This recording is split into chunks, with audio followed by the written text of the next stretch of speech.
For a little context, I moved out from my family home about 10 months ago for university across the country. I have a crazy hair color and very long hair, so I've been noted by both friends and strangers many times about how easy I am to spot from afar. Anyway, I got myself a tiny first-floor apartment in a building in a very calm and family-friendly area of the city.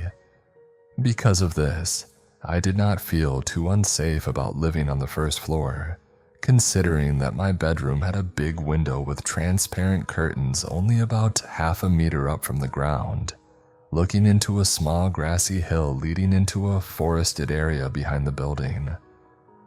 I was quite excited about moving out for the first time, so I happily overlooked this fact and the rude landlady. Besides, this city is within the Arctic Circle, meaning that since it was summertime, there was midnight sun. Also noteworthy, there would eventually be no sun at all for about 2 months during wintertime.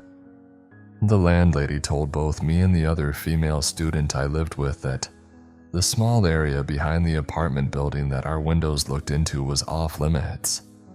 No one would ever walk there, so it was supposedly perfectly safe to keep the curtains open at all times. In order to reach this area, a person has to either climb over a 3-meter tall wooden fence that went below the area ground, or climb this about 2 meters of a ground wall leading up to the foundation level, and the grassy area outside my window. There's nothing in this area but a strip of grass, and in wintertime, deep masses of snow that go all the way up to the window. A few weeks after moving in, I started feeling a little creeped out for seemingly no reason. I would sit at my desk and read, and feel as if someone could be watching me from behind the trees on the other side of the fence. As it started getting darker, I realized that anyone from the outside could easily watch me as if I lived in an aquarium when the apartment was all lit up. Then one day, as stupid as it sounds, I was trying to get good selfie light in front of the window when a man suddenly walked by. It really startled me, and I almost dropped my phone by the surprise. So I sat down for a moment and laughed to myself, thinking about how silly it must have looked with me pressed up to the window wall, consumed with myself. I tried to reason with myself that it was probably just some man taking a shortcut to somewhere else or something. Or maybe it was the caretaker of the building, so I just drew the curtains together and left it at that. From then on, every now and then I would suddenly see the man walking past my window, always when the curtains were open. It would happen when I was sitting at my desk studying or sitting in bed watching TV. I would see someone from the corner of my eye walk by, slow enough for me to turn and register it to be the same fully grown, kind of gray-haired man in a blue jacket. But it was never long enough for me to take notice of his facial features or anything distinctive. By walking there, you could get a full view into my room, and me sitting at my desk.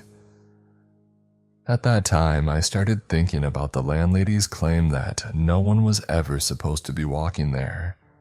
So I asked my flatmate if she had noticed anyone walking out there too. She laughed and asked if I was sure I'd even seen someone. Now, these events did not happen that often, but often enough for me to really start wondering if it was not just a shortcut this man was taking. I half-jokingly texted my parents about it, telling them I was an easy voyeur victim with the aquarium window and transparent curtains.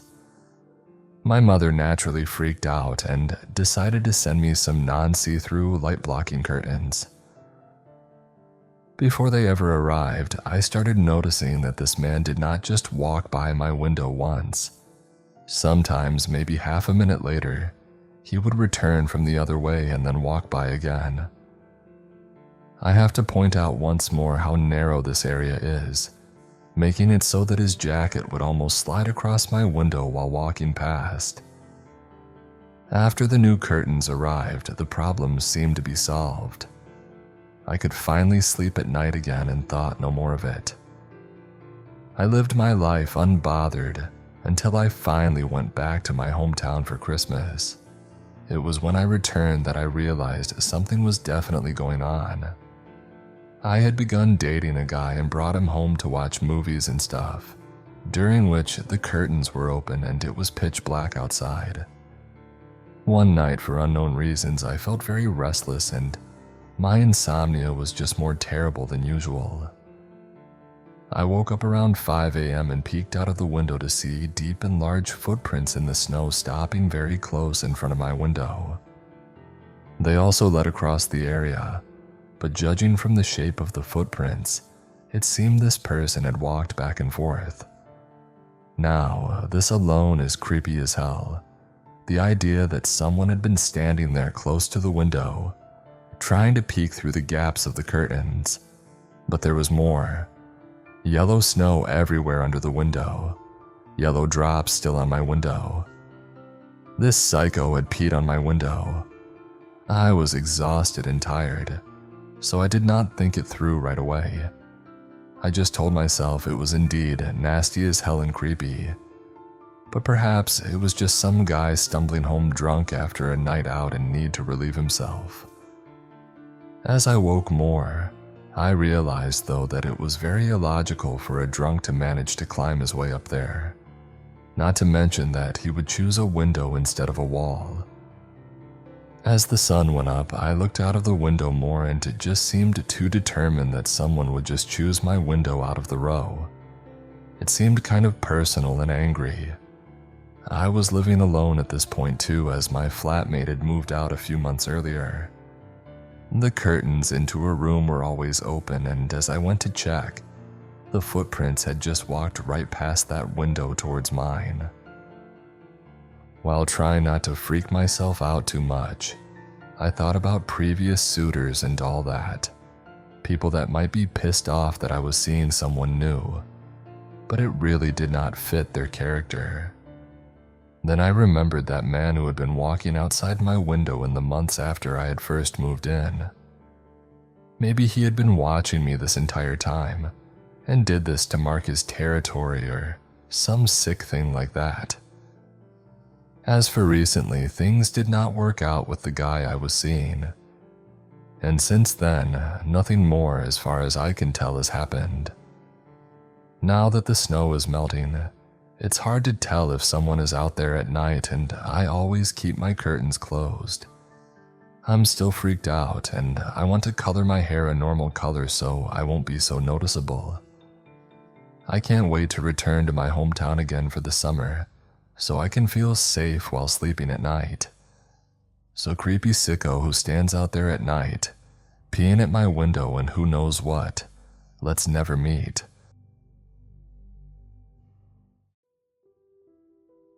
This first started when I went to a summer camp in my junior year of high school and I met this girl named Mar. I introduced myself to Mar, and then for the rest of the 6 weeks, I probably talked to her a total of 3 times. This includes my introduction, the time she locked me and my friend into a room, and when I said goodbye when the camp ended. She seemed really nice and I thought she was extremely sweet. Fast forward a year, I get a text out of nowhere saying, "Hey, I missed you, it's me, Mari." We continued to text, catching up on our lives. At the time, I thought this was normal as I usually get texts from people from that camp trying to catch up, and it was really nice hearing where they were in life. About 9 texts in after catching up on our lives, she suddenly asks, "Will you go to prom with me?" I dismissed it as strange because I thought she was probably desperate to get a date for prom, and me being about an hour's drive away was a good distance. She let me know the date of her prom, which I realized was the day after my prom and the day before one of my concerts for an orchestra I was in at the time. I let her know my situation, but she continued to try to convince me to go. Every day after, she continued to text me multiple times asking if I could go, saying that I had time to go and that I should do it for her. I said yes in the end. I felt like she really wanted a date to prom for the experience, and I thought, why not? I would want the same if I were in her situation. What could go wrong? 3 days later, I'm playing some games on my PC when I hear my older sister yell the weirdest thing from downstairs. "Your girl is here." Confused, I go to the window of my room, and what do you know? Mar is standing right in my driveway, smiling and waving at me. Sure, most people would think, "Oh my god, how did she find my address? How did she know I'm free? What the heck?" My dumb self instantly thought, "Oh no, she drove an hour here, I feel kind of bad." I head outside to meet her to ask why she was here, and the first thing she said was, "I drove an hour here, you should take me on a date." Behind me is my dad, approvingly shaking his head. And before I can say anything, he tells me to go. The man had such a proud look on his face, and that's when I started to realize maybe this situation is kind of bad. Maybe. I take her out to a Chinese restaurant and decide to order 3 plates of food, all for myself. I realized that maybe if I kept eating, I could decrease the time I had to talk, as I'm chewing 75% of the time. To start off, she tells stories about all the guys she ever went after who were taken by people she knew. She got increasingly mad as she kept talking, to the point where people started to look. Suddenly, she asked me about my relationship with this girl that I had a thing with a few months back. In my head again, I think this is fine. She probably knows about that because she's friends with her friends and they probably told her. I explain my situation about how I don't talk to the girl anymore, and Mar suddenly gets a flare in her eye. She asks me about what I plan to do from now until college, and if I'm interested in dating. I tell her I don't plan to do anything until college. After a few more places we go to because she said she wouldn't leave until she was satisfied with her time here, we go back home and decide to play games on my Wii. After a solid game of Super Smash Bros. Brawl, she realizes I'm not having fun and says, "I guess you're kicking me out." Then she proceeds to try to kiss me. Out of panic, I put my entire right hand on her face, pushing her away, basically slapping her and giving her a face palm. I lead her out of my house into her car, and once she gets in, she starts to take pictures of me on her Snapchat story with the caption, "First date."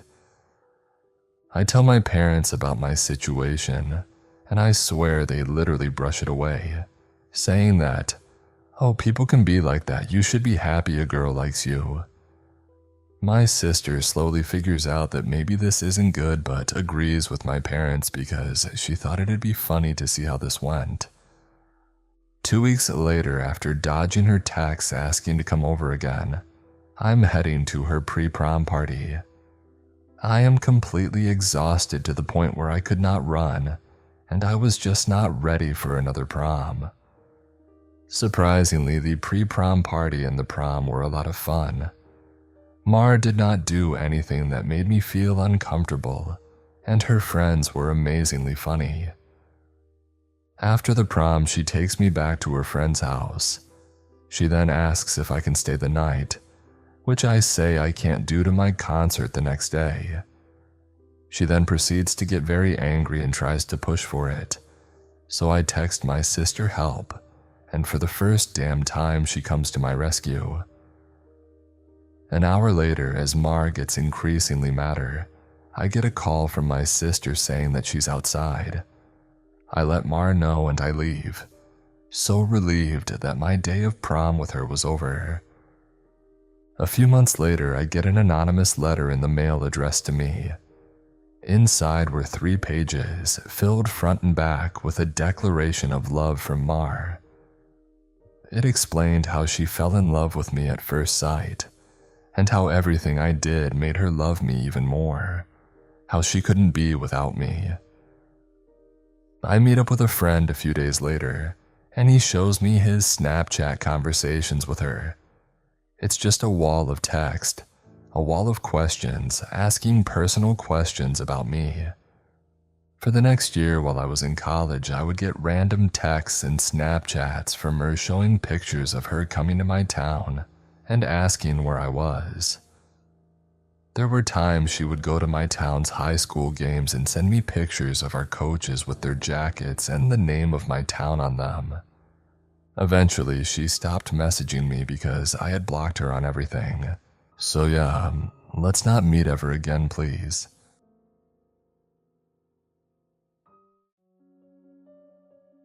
This happened a few years ago, but I still think about it to this day. I was on holiday in a city on the other side of the country, celebrating my 21st birthday with my best friend. We were having an amazing night out with a few too many drinks and ended up meeting two guys. Let's call them Andrew and Billy. They seemed like really cool guys and we were into them. So when they asked us back to their hotel room, we said yes. Obviously a silly idea, but we were young and drunk. Things were great on the way back to the hotel room. We were all laughing and having a great time. When we got to the hotel room, there were two other men there as well. Let's call them Ricky and JD. They were at least 10 to 15 years older than us. They gave us creepy vibes, but we brushed it off. We asked Andrew and Billy who these guys were, and they said they were their colleagues. They were in the city for work and the company paid for their rooms. Andrew and Billy were in different rooms, but we were all partying in Andrew's room that he shared with Ricky. I got a little too drunk and my friend put me to bed. She said that she was going to Billy's room and asked if I would be okay with Andrew, and I said yes. Keep in mind my friend didn't have a phone either, so we basically had no way of getting in contact with each other. Another stupid thing I know. So I'd been in bed for a while with Andrew, just talking and chilling when he said, "I just have to pop out and I'll be right back." I assumed he meant just out of the bedroom, not out of the actual hotel room, but he left the hotel room to get something from Billy's hotel room. I was just watching TV in bed when the bedroom door opened. I assumed it was Andrew, but my heart sank when it was Ricky, the weird colleague. He walked into the room and sat on the bed. Keep in mind, I'm very naked at this point, trying to cover myself with the blanket. He said, "You do realize that everyone has left you alone in here, right? It's just you all alone. No one is here and no one can hear you," and continued edging closer and closer to me on the bed. At this point, I was completely speechless and absolutely terrified. I was completely frozen in fear and I had no idea what to do. I tried to say something, but nothing came out. He definitely sensed my fear, and for some reason, he just got up and left. A sense of relief flooded me and I felt silly for overreacting. That was until I heard JD, the other random colleague, shouting, "Get the hell back in there, what are you doing? This isn't what we discussed. Get the hell back in there and do what you were meant to do. Who gives a damn about that trash? Just get back in there and do what you need to do." I ran to the bathroom and locked myself in because I was so scared, but there was no way out, and the only way out of the hotel room was through the front door. I had to walk past Ricky and JD to get there. I was just so terrified. I had a million thoughts rushing through my head, and I had no idea what to do, but I knew I had to escape. I decided my only option was to just leave the room and be ready to defend myself if things were to go pear-shaped. I threw my clothes on and grabbed my shoes. I opened the door and Ricky and JD were sitting on a couch close to the bedroom door. JD said, "Hey sexy, where are you going in such a rush? Come and join us, come here right now." I said no thanks, and ran to the front door and ripped it open. When I got out, I was so relieved, but I was still in a random hotel in a random city with no way to contact my friend. I thought my best option was to go to the lobby and just wait. As I was walking, I heard two men yelling down the hall. "Where are you? We know you aren't too far away. Come back and join us. You know you want to." It was Ricky and JD. I was absolutely terrified by this point. I began sprinting to the elevator. I could hear them gaining on me. I never knew I could run so fast, but I just continued and didn't look back. I felt like I was running forever until I reached the end of the corridor, and my worst nightmare had come true. I missed the turn off for the elevator, so I had to turn and run back towards where I could hear Ricky and JD still yelling down the hallway. I found the elevator and got in.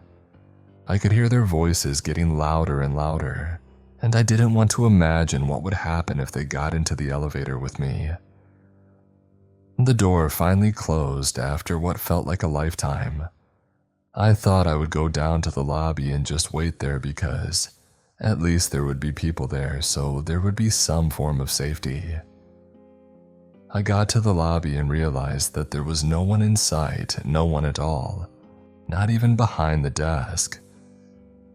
I sat on a couch and didn't know what to do with myself. I was absolutely terrified that Ricky and JD would come to the lobby. Then I heard the elevator ding and the door open. My heart dropped, but it was Andrew. I told him what had happened and he was outraged that his colleagues did that. He took me to where my best friend was. Everything turned out fine, but it could have been a lot worse. So Ricky and JD, let's never meet again.